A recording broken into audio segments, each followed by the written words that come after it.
अच्छा, तो आज की क्लास हम स्टार्ट करते हैं किस चीज़ से कि जो हमने पिछली क्लास में पढ़ा था, प्रिंट हेलो वर्ल्ड या प्रिंट हमने नाम किया था कोई भी एक बिलाल रहमान। प्रिंट की स्टेटमेंट हमने पिछली क्लास में देखी थी, इसके अलावा हमने कोई ऐसी चीज़ की नहीं थी। तो आज की क्लास में हम लोग क्या करेंगे कि हम लोग मूव करेंगे डेटा टाइप्स और वेरिएबल्स की तरफ। क्योंकि सिर्फ पिछली क्लास में हमने देखा था कि हम कोई भी अपने स्टेटमेंट को प्रिंट किस तरह करा सकें प्रिंट के थ्रू। सही है, और उसका जो भी हम प्रिंट करते थे उसका आउटपुट हमारे पास कंसोल में शो हो जाता। अच्छा, यहाँ पे मैं हेलो वर्ल्ड लिख रहा हूँ और यहाँ पे मैं बिलाल रहमान भी लिखूँ तो वो चीज़ प्रॉपर रन करेगी, ठीक है। लेकिन लेट सपोज, अब मैं पिछली क्लास से यहीं पे कंटिन्यू कर रहा हूँ कि फॉर एग्जांपल ये जो इन्वर्टेड कॉमास मैंने साथ लिखे हुए ना, एक ये इन्वर्टेड कॉमा ओपन हो रहा है और एक ये क्लोज हो रहा है। तो ये हम किस लिए यूज़ कर रहे हैं, क्योंकि ये प्रिंट स्टेटमेंट का तो पार्ट नहीं है। अगर मैं प्रिंट की बात करूँ तो प्रिंट जस्ट मैं ये लिखूँगा तो ये है मेरा प्रिंट सही है। इसमें मुझे कोई भी चीज़ रिक्वायर्ड नहीं है इन्वर्टेड कॉमास की। तो फिर हम यहाँ पे आके इन्वर्टेड कॉमा क्यों दे रहे हैं। तो देखें, एक चीज़ तो अभी याद कर लें कि कोई भी चीज़ इन्वर्टेड कॉमास में आएगी वो हमारी है स्ट्रिंग। स्ट्रिंग क्या, मैं इधर आता हूँ। अच्छा, मैंने शायद आई थिंक कमेंट्स का बताया था, नहीं बताया था पिछली वीडियो में, एक बार फिर बता देता हूँ कि कोई भी चीज़ मैं अगर अपने प्रोग्राम में लिखना चाह रहा हूँ और मैं चाहता हूँ कि वो एज अ टेक्स्ट शो हो, वो उसको मतलब वो एज अ कोड एग्जीक्यूट ना हो, वो जस्ट एग्जाम्पल लिखी हुई हो, कोई भी चीज़ टेक्स्ट लिखा हुआ हो, तो मैं यहाँ पे आऊँगा, सिंपली बैक स्लैश लगा दूंगा। तो यहाँ पे मैं बता देता हूँ कि कोई भी चीज़ इन्वर्टेड कॉमा में आएगी तो वो स्ट्रिंग होगी, ठीक है। अच्छा, ये स्ट्रिंग क्या है इसको हम अभी डिस्कस करते हैं। देखें, हमारे पास जब भी हम प्रोग्रामिंग लैंग्वेजेस की बात करें ना, तो यहाँ पे हमारे पास डेटा टाइप्स होती हैं। डेटा टाइप्स में थोड़ा सा इस तरीके से बता देता हूँ, अभी हम टॉपिक्स पे आगे बढ़ेंगे। लेकिन अभी आप ये सपोज़ कर लें कि एक हमने डेटा टाइप पढ़ी है, कौन सी, अभी स्ट्रिंग पढ़ी है। कोई भी चीज़ इन्वर्टेड कॉमास में आएगी वो स्ट्रिंग कहलाएगी, चाहे वो नंबर ही क्यों ना हो। अच्छा, लेट सपोज हम थोड़ी सी अभी ना कुछ एग्जांपल्स करते हैं ताकि जब हम इसको डिस्कस करें तो हमें समझ आए। देखें, नॉर्मली अगर मैं बात करूं किसकी, मैथमेटिक्स की, तो नॉर्मली उसमें होता क्या है, 2+2, प्लस का सिंबल मैं यहाँ यूज़ कर सकता हूँ ना। इसको भी मैं बताऊँगा कि ये ऑपरेटर्स कहलाते हैं, अभी मैं इसको सिंबल बोल रहा हूँ। सही है, 2+2 मैंने किया। उसूलन अगर मैं मैथ्स में बात करूँ, 2+2 क्या होता है, 4 होता है। लेकिन मैं यहाँ पे आगे इसको रन करूँगा तो यहाँ पे मेरे पास आउटपुट क्या आएगा, 2+2 मीन्स ये कोई इसको इस पर ऑपरेशन परफॉर्म नहीं हो रहा, ये इसको एज अ टेक्स्ट कंसीडर कर रहा है कि जो चीज़ लिखी हुई है वही चीज़ आउटपुट में शो हो रही है। मैंने आपको स्टार्ट में बताया कि कोई भी चीज़ इन्वर्टेड कॉमास में आई वो उसको स्ट्रिंग सपोज करेगा, देन उस पर कोई भी मैथमेटिकल या डिफरेंट ऑपरेशंस परफॉर्म नहीं होंगे। तो यहाँ पे भी कुछ ऐसा ही हुआ, जब कोई चीज़ इन्वर्टेड कॉमास में आई ना, वो क्या चीज़ थी, अभी 2+2 था, तो वो चीज़ सेम एज इट इज़ लिखी हुई आएगी, उस पर कोई ऑपरेशन परफॉर्म नहीं होगा और वो कहलाएगी स्ट्रिंग। अच्छा, अब इसी 2+2 से मैं इन्वर्टेड कॉमास हटा दूँ, सही है। अब इसकी डेटा टाइप कुछ और हो जाएगी, अभी हम उसकी डेटा टाइप को नहीं देख रहे, लेकिन हम ये देख रहे हैं अगर मैंने इन्वर्टेड कॉमास हटाया तो इसके बाद मेरा आउटपुट पे क्या फ़र्क पड़ता है। मैंने ऐसे सिंपल रन किया, ये रन होगा। अच्छा, इसका आउटपुट अब क्या आ गया, 4, मीन्स इस पे जो मैंने प्लस लगाया था, अब ये मैथ्स की तरह इस पर ऑपरेशन परफॉर्म हुआ है। अब ये क्यों हुआ और पहले क्यों नहीं हुआ था, पहले तो हमें सिंपल सा पता है कि कोई भी चीज़ इन्वर्टेड कॉमास में आएगी वो स्ट्रिंग आ गई, उस पर अब कोई भी ऑपरेशंस में परफॉर्म करूँ वो नहीं होंगे, क्योंकि वो चीज़ अब हमारे प्रोग्राम को एज अ टेक्स्ट शो हो रही है। अब इन्वर्टेड कॉमास में अगर लेट सपोज कोई एड्रेस आ रहा है, कोई ईमेल आ रहा है, कोई नंबर आ रहा है, कोई कैलकुलेशन परफॉर्म हो रही है, वो चीज़ कुछ भी नहीं होगी, simple as a text form में शो होगा और वो उस टेक्स्ट फॉर्म को हम बोलते हैं स्ट्रिंग। स्ट्रिंग होती है हमारी डेटा टाइप, ठीक है। तो अब यहाँ पे मैं इन्वर्टेड कॉमास में कोई भी चीज़ लिख रहा हूँ। अच्छा, आप लोग का एक सवाल होगा कि भाई हमने नंबर तो विदाउट इन्वर्टेड कॉमास लिख दिए, लेट सपोज मैं इसको लिखता हूँ यहाँ पे बिलाल, प्रिंट करे तो बिलाल। एक बात याद रहे, मैंने बिलाल के साथ इन्वर्टेड कॉमास नहीं लगाए।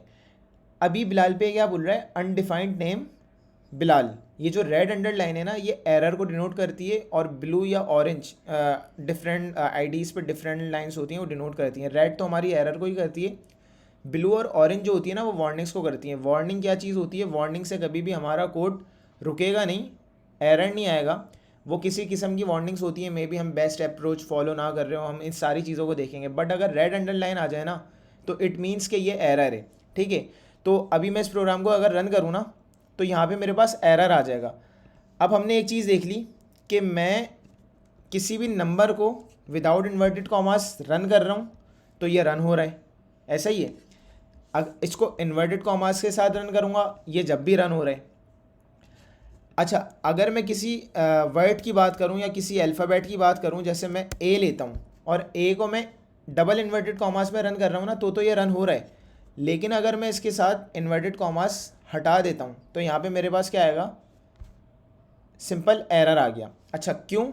क्योंकि मैंने ये बताया कि हाँ भाई, जो भी हमारा वर्ड है ना वो इन्वर्टेड कॉमास में आया, वो स्ट्रिंग कहलाया। लेकिन जब वो इन्वर्टेड कॉमास में नहीं आया ना, तो अब देखें इसको बोल क्या रहा है। ये बोल रहा है अनडिफाइंड नेम ए, मीन्स इसको ये डिफाइन नहीं हो रहा। ये डिफाइन क्यों नहीं हो रहा? इसकी एक वजह है कि हम जब नंबर पे आते हैं ना, नंबर तो हमारे पास रन हो जाता है, लेकिन जब हम कोई भी वर्ड दे रहे हैं विदाउट इन्वर्टेड कॉमास तो वो उसको समझता है वेरिएबल, उसको कंसिडर करता है कि ये वेरिएबल बन है, और वो पूरे प्रोग्राम में उसको ढूंढता है। लेकिन उसे जब वेरिएबल नहीं मिलता तो वो एरर देता है। अब आप लोग बोलेंगे कि ये वेरिएबल है क्या, तो हम उस वेरिएबल को देखते हैं। अच्छा, नंबर पे मैं एक चीज़ बता दूं कि जब मैं नंबर को इन्वर्टेड कॉमास में लिख रहा हूँ तो अब तो सबको पता होना चाहिए कि इसकी टाइप क्या हो गई, स्ट्रिंग हो गई। मैंने ऐसे रन किया, ये number as a text show होगा, अब ये एज अ नंबर शो नहीं होगा। लेकिन अगर इसी नंबर को मैं इन्वर्टेड कॉमास हटा देता हूँ तो अब ये नंबर जो है ना, अब इसकी टाइप एक नंबर बन गई। नंबर में भी हमारे पास डिफरेंट टाइप आती हैं, वो हम अभी आगे चल के डिस्कस करेंगे। लेकिन अब इस पे जो हमारे पास नंबर्स पे ऑपरेशन परफॉर्म होते हैं वो हो सकते हैं। ठीक हो गया। अच्छा, इसको अभी थोड़ा सा यहीं रोकते हैं, हम वेरिएबल्स की तरफ चलते हैं, फिर डेटा टाइप्स को हम थोड़ा डिटेल में डिस्कस करेंगे। अभी फिलहाल के लिए हम ये कंसिडर कर लेते हैं, कोई भी चीज़ इन्वर्टेड कॉमास में आई वो स्ट्रिंग है, और अगर हम किसी वर्ड को विदाउट इन्वर्टेड कॉमास लिख रहे हैं तो उसे वेरिएबल कंसिडर कर रहे हैं। अच्छा, अब हम आते हैं इधर प्रोग्राम में। प्रोग्राम में आके मैं आपको कुछ चीज़ें बताता हूँ वेरिएबल बनाने के तरीके। अच्छा, हम वेरिएबल क्यों यूज़ करते हैं वो भी मैं आपको बताता हूँ। लेट सपोज़ कि आपके पास अभी मैं बहुत एक रफ़ एग्जांपल दे रहा हूँ, बेसिक सी, कि कोई स्क्रीन है, आपके पास एक मोबाइल एप्लीकेशन है, वहाँ पे दो स्क्रीन्स हैं। कि ये समझो यहाँ जो मैं लाइन लिख रहा हूँ ना, ये एक स्क्रीन पे कोड यूज़ हो रहा है, मेरा नाम, सही है, या इसको मैं कर लेता हूँ एज, ये यहाँ पे यूज़ हो रही है। और आगे गया, ये कोई दूसरी स्क्रीन होगी, यहाँ पे भी मेरे पास एज यूज़ हो रही है, मे भी। अच्छा, ये कोई सिनेरियो नहीं है, मैं वैसे ही बता रहा हूँ। अब लेट सपोज़ मैंने क्या किया, मैं आया, मैंने कहा भाई मुझे एज अपडेट करनी है मेरी, वैसे ही मैंने बाय मिस्टेक गलत एज डाल दी थी। अब मैंने कहा मुझे एज अपडेट करनी है, तो मैं क्या करूँगा, यहाँ पे भी आके एज को चेंज करूँगा, यहाँ पे भी आगे चेंज करूँगा। ये मेरी मीन्स किसी एक जगह पे स्टोर नहीं हो गई कि मैं वहीं पे एक अपनी चीज़ को कॉल करूँ, अपडेट करूँ और वो सारी जगह अपडेट हो जाए। तो इस चीज़ के लिए अभी हम टेम्प्रेरी तौर पे किसी चीज़ को कहीं स्टोर करें और उसको रीयूज़ कर सकें, तो वहाँ पे हम लोग क्या यूज़ करेंगे, वेरिएबल्स। अच्छा, वेरिएबल्स को मैं बनाने का तरीका बताता हूँ आपको। अभी फ़िलहाल के लिए ना कुछ स्टेप्स हैं वो आपने याद रखने हैं, हम ज़्यादा डिटेल में नहीं जाएंगे कि वेरिएबल बनता किस तरह है। वेरिएबल को अगर मैं कंसिडर कर लूँ ना कि मैंने एक वेरिएबल बनाना है, तो भाई सबसे पहला स्टेप है मेरा कि मैं लिखूँगा वार। ये वार क्या है हम अभी देखते हैं। जैसे ही मैंने वार लिखा ना, तो अब मुझे ये समझ जाना चाहिए कि यहाँ पे मेरा वेरिएबल बनने जा रहा है, सही है। वार अभी हम लिख रहे हैं, आगे चल के हम ये वार का यूज़ नहीं कर रहे होंगे, ये बेस्ट अप्रोच में नहीं आता, बट अभी स्टार्ट कर रहे हैं बेसिक्स। हम अभी डेटा टाइप्स को इतना डिटेल में नहीं देख रहे, इसलिए हम अभी वार यूज़ कर रहे हैं। जब भी वार यूज़ करेंगे हम समझ जाएंगे कि भाई हम एक वेरिएबल बना रहे हैं। वेरिएबल बनाने के लिए 5 चीज़ों का आप लोग ने एक 5 स्टेप्स हैं उसको याद रखने। सबसे पहला स्टेप हो गया वार। वार किस लिए होता है? वार वेरिएबल बनाने के लिए हम वार को यूज़ करते हैं। दूसरी जो चीज़ होती है ना, वो होता है variable name. Variable name means हम वेरिएबल का नाम कुछ भी बना सकते हैं, बस हमें कुछ ख्याल रखना होता है कि लाइक डार्ट के जो कुछ बिल्ट इन मेथड्स हैं या बिल्ट इन एट्रीब्यूट्स हैं, हम उसको यूज़ ना करें। लाइक प्रिंट है ना, डार्ट में बिल्ट इन मेथड है एक, सही है। कुछ डेटा टाइप्स होती हैं, जैसे मैंने बताया स्ट्रिंग, हम स्ट्रिंग को एज अ वेरिएबल नहीं बना सकते। वेरिएबल क्या चीज़ होगी? स्ट्रिंग एक डार्ट में बिल्ट इन चीज़ है, सही है। अभी हम इसको देखेंगे, तो हम वेरिएबल का नाम हमारा अदर देन दैट ये हो सकता है। इसके कुछ रूल्स होते हैं, क्लास के एंड में मैं आपसे शेयर कर दूंगा या यहीं पे लिख दूंगा। मैंने लिखा वार, अब सपोज़ करें मैं वेरिएबल बना रहा हूँ अपनी एज डिफ़ाइन करने के लिए, तो मैं कुछ भी लिख सकता हूँ, मैं ABC भी लिख सकता हूँ वेरिएबल का नाम, लेकिन अभी मुझे वेरिएबल के नाम वो रखने होते हैं, नेमिंग कन्वेंशन वो फॉलो करनी होती है, जो कि मीन्स मैं एज अ डेवलपर अपने कोड को देखूँ तो मुझे मैं उसको अंडरस्टैंड कर सकूँ कि हाँ यार इस वेरिएबल में क्या चीज़ स्टोर हो रही है। तो अगर मैं एज स्टोर करना चाह रहा हूँ, मैं लिख दूंगा एज। ठीक है, ये दो चीज़ें हो गई। पहली चीज़, वेरिएबल बनाने के लिए मैंने वार का कीवर्ड यूज़ किया, देन वेरिएबल नेम। थर्ड चीज़ जो होगी हमारे पास, मैं लिखूँगा ये इक्वल। अच्छा, ये आप क्या करेंगे, लाइक अगर मैं मैथ्स में देखूँ ना, तो मैथ्स में हम इस इक्वल को बोलते हैं, मतलब इक्वल ऑपरेटर ही होता है कि इक्वल से पहले कोई चीज़ लिखी हुई है और बाद रखी हुई है, तो मीन्स हम उसको क्या करते हैं, इक्वल चेक कर रहे होते हैं कि दोनों आपस में बराबर हैं या नहीं है। लेकिन अगर हम इसमें प्रोग्रामिंग में बात करें ना, तो ये इक्वल ऑपरेटर नहीं होता, इसको हम कहते हैं असाइनिंग ऑपरेटर। असाइनिंग ऑपरेटर नाम से क्या समझ आ रहा है, मीन्स यहाँ पे अब जो भी चीज़ होगी ना इस इक्वल के बाद, तो वो चीज़ असाइन किस में हो जाएगी, हमारे पास एज में। लेट सपोज मैं यहाँ पे आया, मैंने यहाँ पे एज लिखी, अभी मैं इसको स्ट्रिंग में ही लिख देता हूँ 23, इन्वर्टेड कॉमास में लिखा, मीन्स स्ट्रिंग में लिखा। हर लाइन के एंड में मैंने आपको याद होगा फर्स्ट वीडियो में हमने देखा था कि हर लाइन के एंड में हमने टर्मिनेटर लाजमी लगाना है।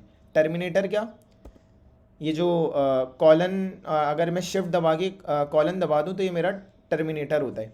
ये मेरा एरर हो गया। अच्छा, मैंने बताया था कि कुछ कलर की अंडरलाइन आ रही होती हैं। अब ये अंडरलाइन क्या है, ये कि ये मेरा वेरिएबल तो बन गया। खैर इसको एक मिनट रोकते हैं। हुआ क्या है इसमें कि ये जो 23 है ना, 23 आपकी कोई वैल्यू थी, सही है। अब वो वैल्यू आपकी, मैंने बताया था ये जो ऑपरेटर ये कौन सा है, असाइनिंग ऑपरेटर। 23 वैल्यू अब जाके असाइन किस में हो गई, एज में। ठीक हो गया।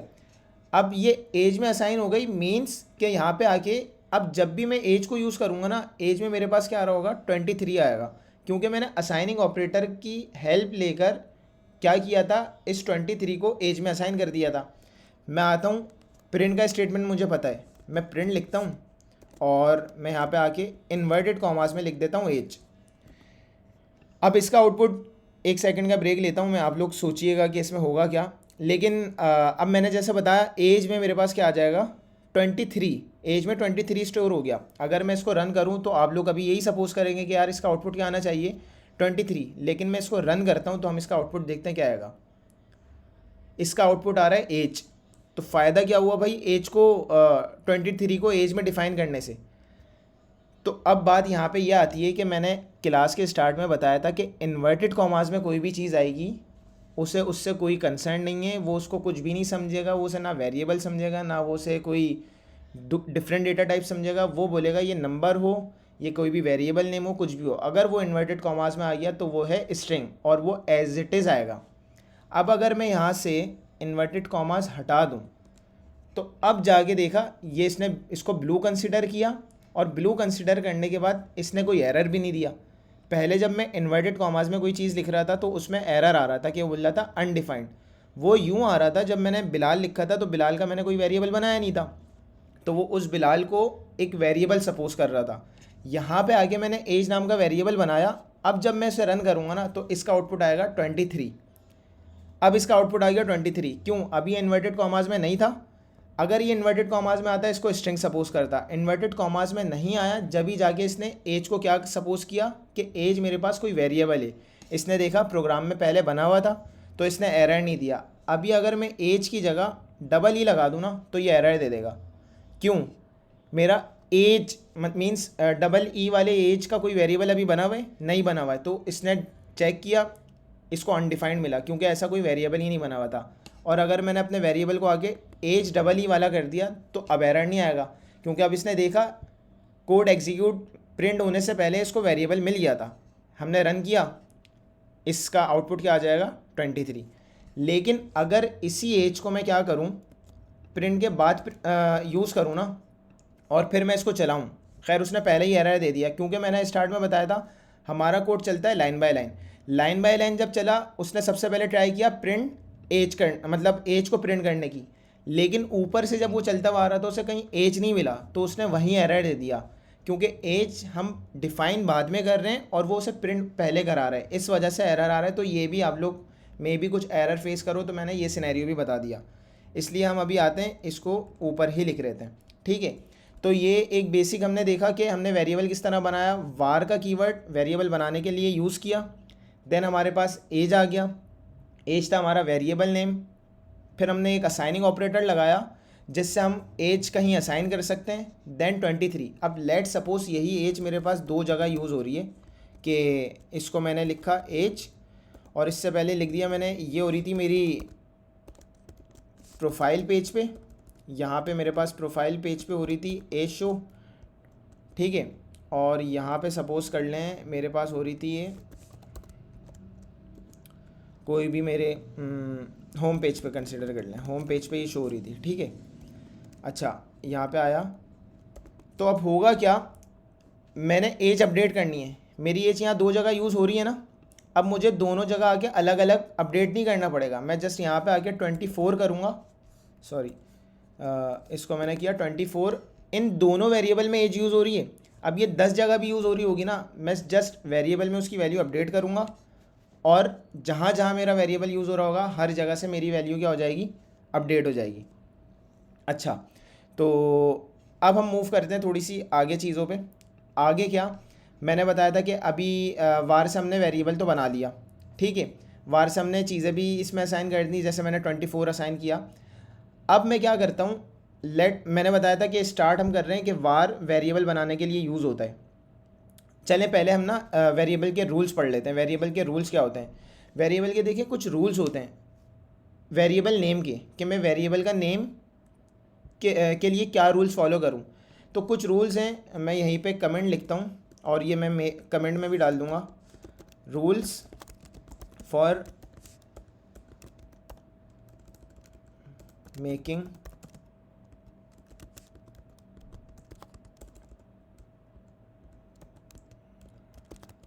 सही है, यह आ गया हमारे पास rules for making variables. Rule number 1 कि कभी भी मेरा वेरिएबल का जो नाम है ना वो नंबर से स्टार्ट नहीं होगा। मींस अगर मैं यहाँ पे आया तो वेरिएबल का नाम मैं नंबर से स्टार्ट नहीं कर सकता, ये एरर दे देगा। वेरिएबल के नेम के एंड में मैं नंबर ज़रूर लगा सकता हूँ, पहला रूल हो गया, ठीक है। तो रूल नंबर 1 कि चलें इसको मैं कमेंट में लिख दूंगा, यहाँ पे लिखूँगा तो थोड़ा वीडियो लंबी हो जाएगी। वेरिएबल के स्टार्ट में कभी भी नंबर नहीं आएगा।